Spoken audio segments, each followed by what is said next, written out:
Social media is the most powerful marketing tool ever created for real estate agents, which is why in this video today, I want to go over 7 social media strategies and tactics you can use as a real estate agent, get more real estate clients from your social media specifically. Now, the first tactic is actually not a tactic, but more of a perspective that you must have to get clients from social media as a real estate agent. And what I mean by this is that most agents are very aware actually that social media is the name of the game right now and is the way of the future as well. But for many agents, it's a very, very foreign land, foreign world where they don't know what to post, where to post it, how to post it, how often to post it, or maybe don't even feel comfortable doing it. And what happens is that they end up using a lot of these different tools, different providers, different services that really post on their behalf automatically. So they may be posting things like just sold, just listed, real estate tactics, real estate strategies, real estate articles, market statistics, things like this. And so what they're doing essentially is that they're using social media as sort of like a sales platform where they're just trying to sell their services on social media. Just like, let's say you would have a newspaper advertisement, a billboard advertisement, you'd have a mailer ad, which really doesn't work when it comes down to social media specifically. So social media is not actually a place to sell, it is social media. So your goal as a realtor with social media should be to build goodwill with people, should be to build those parasocial relationships, which I've covered in my previous videos, and where really your goal is not to necessarily get people to sell or buy a house, but rather get a feeling of emotion where they kind of know you, they see you as a #1 agent they want to work with, and really they look up to you in a way where they look for your advice when it comes down to the transition in their lives. So the first tactic really is that you need to be able to stop selling and start creating content that actually helps people and makes people kind of gain new insights and get people to kind of know you on that personal level through that overall process. And that brings us to the tactic number 2, which is winning people's attention. Social media is a game of attention. Thousands of local homeowners are already on social media right now as we speak. They are on Facebook, they are on Instagram, they are on YouTube, Twitter, etc. And you have the opportunity to win their attention for free without paying anything for it by posting on these social media platforms right now. Now, you have only 2 seconds to grab somebody's attention. So when somebody is looking at their phone, you don't have 20 minutes to get their attention. You only have 2 seconds,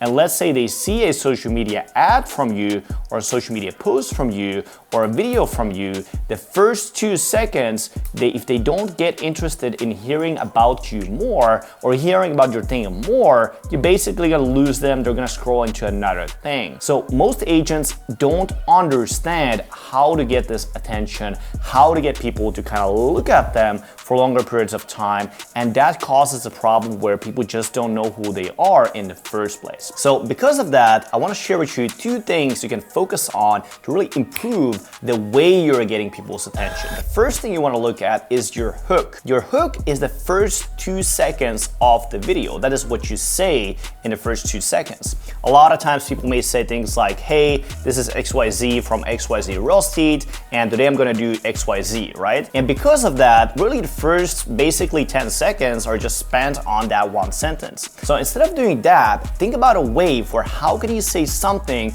that's gonna grab people's attention right from the get-go. A stranger that has never heard from you really starts listening in and looking at information, and then later you can introduce yourself and bring about those details you have about your company or yourself or any of those different things. So this includes things like your first couple sentences if you have a text and picture based post. Also, if you have a video, obviously your first few words you say on the video. But also this brings us to the tactic number 2 in terms of getting people's attentions, which is really the visual aspect of your content. You want to look at the type of clothes you're wearing, you want to look at the different background you have, and also the editing that you have that can have a tremendous impact again on how well you get people to stop scrolling and look at your content specifically. So that brings us to the tactic number 3, which is creating native content. Now, when you are creating content, imagine every one of these social media platforms as a different country. So let's say you are speaking English. Now, that works really, really well when you are in the United States, when you go to Canada, when you go to Australia, right? But if you go to another country, let's say you go to China, you go to Russia, you go to some other country that doesn't speak really English, right? Your people are just not gonna understand what you're trying to communicate to them. So in the very same way, each one of these social media platforms, you wanna imagine them as different countries. So what works on one platform, let's say you create a long form 10-minute video, right? It's a house tour, it's amazing, it's very well edited. You post it on YouTube, people are gonna love it. But that thing, the same house tour that worked really well on YouTube may not work that well on Facebook, that is more text and picture-based platform. And the same applies on Facebook, right? Let's say you are posting a great text and picture-based content. Obviously, that can be a bit more difficult to get to work, as an example, on YouTube. Or let's say you share a cat picture or something like that, very, very personal. It works amazingly well on your personal profile with your friends. But when you try to put out that same content example on LinkedIn, it does not work just as well. So that's why when you are creating your content, don't just put out random content on every platform, but remember that each one of these platforms have a specific language to it, a specific thing people are going there for. So if you're going on YouTube, you're looking for more long form. Usually you like to watch a 5-minute video, 10-minute video that's more in depth. But if you are on Instagram, remember it's much more quick paced, and you must be able to get people's attention, communicate your information, and get the value in very short amount of time. If you're creating a short form video, that can be up to 30 seconds to a minute, and that's all the time that you have. So remember, even though that these platforms allow you to sort of post different type of content, even YouTube actually allows you to post text and picture-based content, each of these have a different language, different content that resonates and works better than the others. And that brings us to the tactic number 4, which is positioning yourself as the expert advisor. Most agents post articles, they post statistics, they post a lot of real estate information.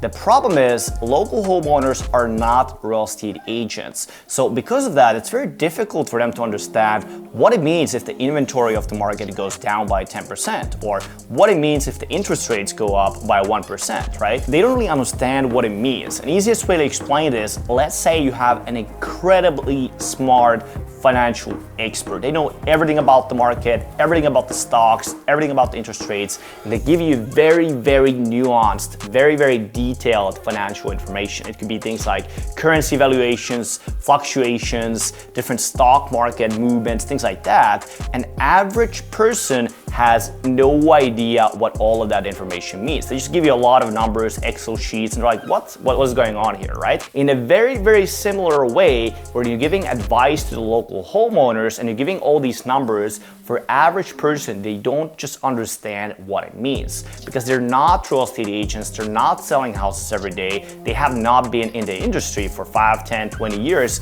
you might have been. So even though most people think they are positioning themselves as an expert advisor when it comes down to their marketing, they're actually not. They think they are, but the homeowners can't extract the value just from the pure information. So if you want to be the expert in the homeowner's mind, you must be able to explain that information, what those things matter to them, inventory levels, interest rates, all these different things, new developments, right? What do those things actually mean for the local people, and how it's going to impact their lives and their transition specifically. If you can do that, you're going to become this golden resource for these homeowners, and over time you're going to build up a massive audience of local homeowners that can actually understand you and extract the value from the information you provide to them. And that brings us to the tactic number 5, which is differentiating yourself from all the other local agents. Now, most agents only talk about real estate. They try to look like a business on social media, and they basically look like every other realtor. Now, you must be able to counter this. You must be able to differentiate yourself,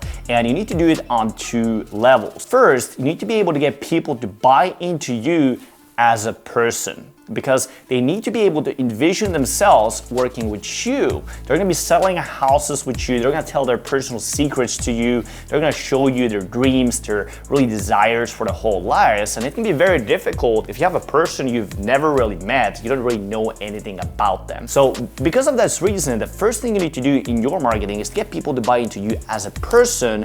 And then secondly, you need to get people to feel like your actual service is the best absolute service for them. So really the goal with your online marketing is to get thousands of local homeowners to consider you as their #1 real estate advisor friend. Even if your service is exactly the same as all the other real estate agents, if your personality, who you are as a human being, your values, your beliefs, all those different things really resonate with that homeowner more than any other real estate agent in the market, you'll have an edge that's absolutely overcomable. You have this absolute moat in the homeowner's mind that's just not surpassable with commission checks or anything like that. And that's going to allow you to get that homeowner want to work with you specifically, and also obviously remove the potential objections such as cost and so on and so forth. And in psychology, this is called the likability bias. It means that we are more likely to do business with people that are similar to us. So remember, like attracts like. It's very much like dating. If you go on a date, you're more likely to resonate with a person that is similar to you. They have similar interests, lifestyle, economical situations, all these types of different things. It's very rare you just happen to date somebody that's completely the opposite of you, completely opposite of values, everything else, right? And the same applies to real estate marketing. When you are trying to attract homeowners, they're most likely going to resonate with you if you are similar to them.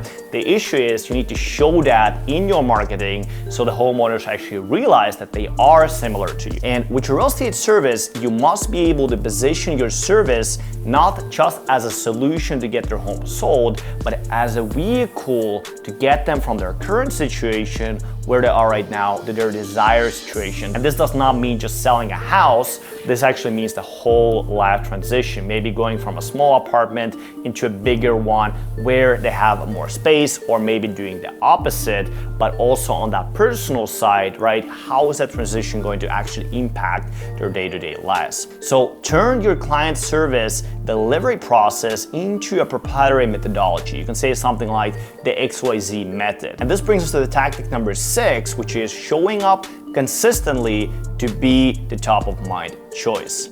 The biggest reason why most real estate agents fail on social media is due to the reasons above, but once you have already done those things, you're already producing native content, you are differentiating yourself, you are putting out your personality, the biggest reason why people fail is just the consistency aspect of it. They just don't do it enough, they don't do it frequently enough. Now, easiest way to imagine this is, let's say you are looking at somebody on social media, right? You are looking at your Instagram feed or you're looking at your Facebook feed, and you see them like one time, you see one post for them, right? That one post is most likely not gonna do anything for you. But imagine the people you do know on social media. You may know people like Grant Cardone, you may know people like Brian Sherhand.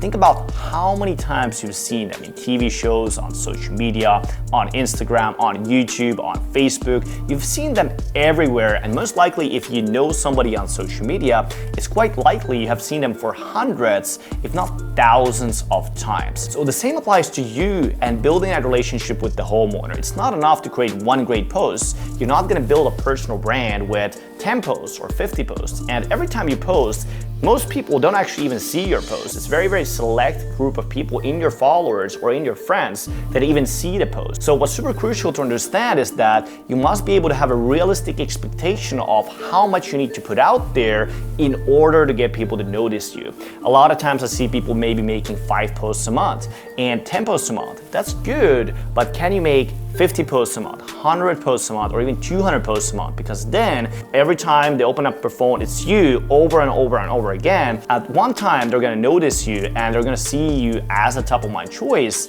after consuming a lot of your content. But the problem is, a lot of times, again, people just don't put enough effort into creating the content. After they put in enough effort, they just don't do it enough. And so because of that, you need to be able to have that consistency, and that consistency is not gonna come from pure discipline. So a lot of times people think like, I don't have enough time, or I don't have enough like consistency, right? Well, you don't really fix that just by kind of bringing in your hustle mentality and just kind of going at it, right?